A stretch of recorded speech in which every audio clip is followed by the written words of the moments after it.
اور ہمارے دیوس فنکار، بے غیرت فنکار لڑکوں کو زنا پر ابھارتے ہیں، بچیوں کو زنا پر ابھارتے ہیں، ایسے غلیظ ڈرامے ہمارے پاکستانی اداکار بنا رہے ہیں۔ میں ایک اور عرض کروں بات، یہ بچوں کی تربیت پر بات یاد آ گئی۔ سیدنا ابو ہریرہ رضی اللہ عنہ سے روایت ہے جس کا مفہوم یہ ہے، یقین کریں ہمارا دل کھولتا ہے جب ہم وہ منظر دیکھتے ہیں، خصوصاً وہ ساتھی جو مسجد میں ہو اور اس کی بچی کا لباس گندا لباس ہو، تم مذاق کرتے ہو خدا کی شریعت کا۔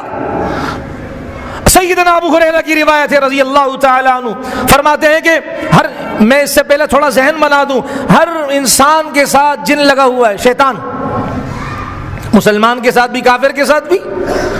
تو کافر اور مسلمان کے شیطان کی آپس میں ملاقات ہوئی، بیٹھک ہوئی، انہوں نے کہا کافر جو شیطان تھا، کافر کا شیطان، اس نے مسلمان کے شیطان کو دیکھا کہ وہ بالکل پتلا پتلا ہے، کمزور، تیل بھی نہیں لگا ہوا، پھٹے پرانے کپڑے، بہت کمزور، نحیف، لاغر، کمزور، اور خود وہ ہٹا کٹا موٹا تگڑا تھا، تیل شیل لگے ہوئے، بال مال بنائے ہوئے ہیں۔ یہ مفہوم حدیث کا ہے، ابو ہریرہ رضی اللہ عنہ کی روایت ہے۔ تو کافر کے شیطان نے مسلمان کے شیطان سے کہا آپ اتنے کمزور کیوں ہیں؟ کیا تمہیں مالک کچھ دیتا نہیں ہے؟ یعنی تمہارے جس کے ساتھ تم چپکے ہوئے ہو؟ انہوں نے کہا بھائی نہیں یار۔ کیوں؟ کہا بھائی یہ جب کھانے پر بیٹھتا ہے تو بسم اللہ پڑھتا ہے، تو جب بسم اللہ پڑھتا ہے، جس کھانے پر بسم اللہ آ جاتا ہے پڑھنا، وہ میں کھانا نہیں کھا سکتا،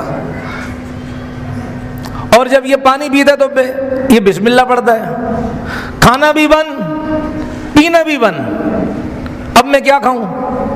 اور جب کپڑے پہنتا ہے پھر بسم اللہ پڑھتا ہے، اور کنگھی کرتا ہے بسم اللہ پڑھتا ہے، ہر وہ کام جو اہتمام والا ہو، شان والا کام ہو، یہ کرتا ہے بسم اللہ پڑھتا ہے۔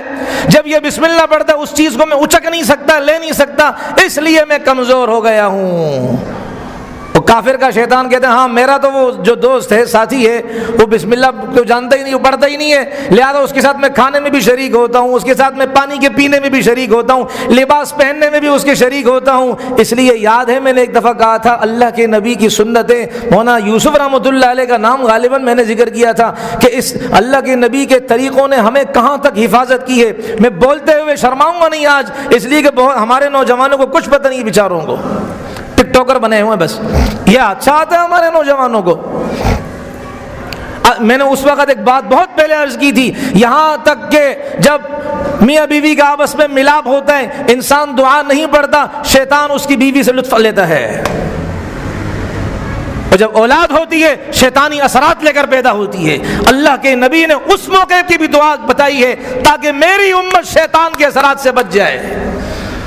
تو شیطان، کافر کا جو شیطان تھا، اس نے کہا یہ کچھ پڑھتا ہی نہیں ہے، نہ کھانے میں، نہ پینے میں، نہ پہننے میں، کسی میں کچھ پڑھتا نہیں، اس لیے میں ہٹا کٹا ہوں کہ میں اس کا مال کھا رہا ہوں۔ تو دیکھیں تربیت جب بچے کی صحیح ہوگی، بچہ قرآن وہ ہر موقع کی دعائیں پڑھے گا، بسم اللہ پڑھے گا۔ یہ ان بچوں کی تربیت تھی جو کہتے ہیں کہ یہ وہ جو اسرائیلی نعرہ لگاتے ہیں نا کہ ہم نیل سے لے کر فرات تک گریٹر اسرائیل ہمارا ہے، وہ بچے کہتے ہیں سب کے دریا سے لے کر سمندر تک یہ پورا علاقہ ہمارا ہے، ہر ملک ماس، ملک خدا ہے ماس۔ وہ چھوٹے بچے ہیں، شہادت والا کھیلتے ہیں، چھوٹے بچے ہیں، ابو عبیدہ کی نقل کرتے ہیں، چھوٹے بچے ہیں، اور ان کے سینے میں عقاب کا جگر اللہ نے رکھا ہوا ہے، شیر کا جگر اللہ نے رکھا ہوا ہے۔ یہ ماں باپ کی تربیت ہے۔